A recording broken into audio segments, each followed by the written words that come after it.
Now it's time for the third inductee of the Mother of All Talk Shows Hall of Fame. We've been receiving suggestions and nominations all week, and be sure to keep them coming in on email, on the Twitter feed, MOATS TV, or through me directly at George Galloway. You can email us, of course, also. But the nomination this week goes to Bernie Sanders. I've called it for Bernie Sanders already. Bernie's courage and the promise, the possibility that he brings with him is so incredible, so incredibly important, that I thought it might just save his life if he's in our Hall of Fame. The more we talk, as an earlier correspondent said, the more we talk about Bernie and the need to keep him safe, the more we cherish that which has now emerged, the better, at least, we'll be able to protect him.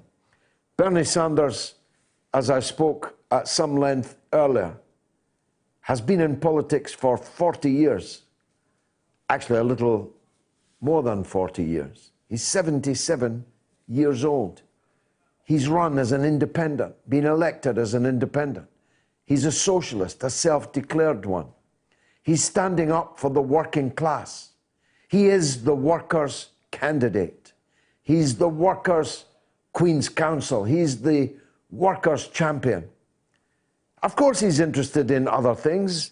He's interested in people's other identities, although it's frequently hurled at him that he's not interested enough in race, that he's not interested enough in gender and in sexual politics. Of course he's interested in such things. But he sees that the number one, the most important, and above all unifying characteristic of the mass of the people of America is that they are working class, and he is the working class candidate.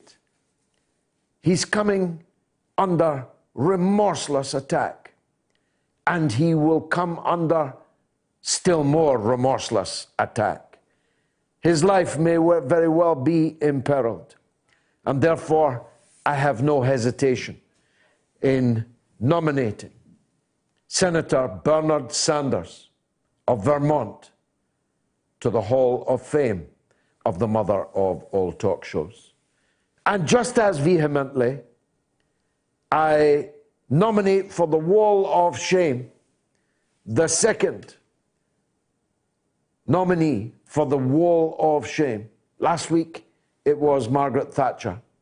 This week, it is her political stepchild. It is the British Prime Minister for 10 years, 3 elections, Tony Blair. Tony Blair is a war criminal who should be on trial at The Hague for crimes against humanity, for war crimes, who should be on trial at the bar of the House of Commons for the crime of misleading willfully the British Parliament, though many of them were quite happy to be misled, for the crime of misleading our armed forces sent into battle, ill-clad, ill-armed, ill-informed, and above all on the basis of a gigantic lie. For crimes against Her Majesty, whose armed forces they are, whose parliament it is. I was there. I was there throughout. I had to walk around in that parliament, sit on the same side in that parliament as Tony Blair. I only knew he was lying when his lips were moving. I once tried to get a side view to see if his nose grew like Pinocchio when he was lying, but lying he was. He lied and lied and lied the country into a disastrous war, a gigantic crime, a gigantic blunder. And yet, he still commands the British media and political class, and that is the unkindest cut of all.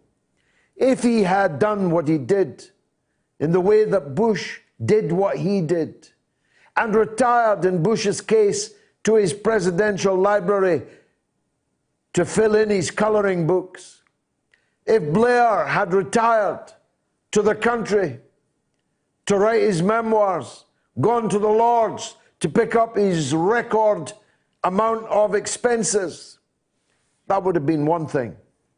But Tony Blair is still a major factor in British politics. He failed to destroy Brexit, but he has succeeded in destroying Labour. He has succeeded in ensuring that Labour, once New Labour, is about to become New Labour, and very soon. The ballot papers go out on Monday, and the aforementioned Sir Keir Starmer, who is Blair without the laughs, Blair without the energy, Blair without the charisma, Blair without the elan, Sir Keir, the photocopy of Tony Blair, is going to win a thumping victory and become the leader of the Labour Party. And thus, Tony Blair will continue to rule despite everything that he did to so many, including ending the lives of more than 1 million people and counting. So the second of the members of the Wall of Shame is the far from right honourable Tony Blair.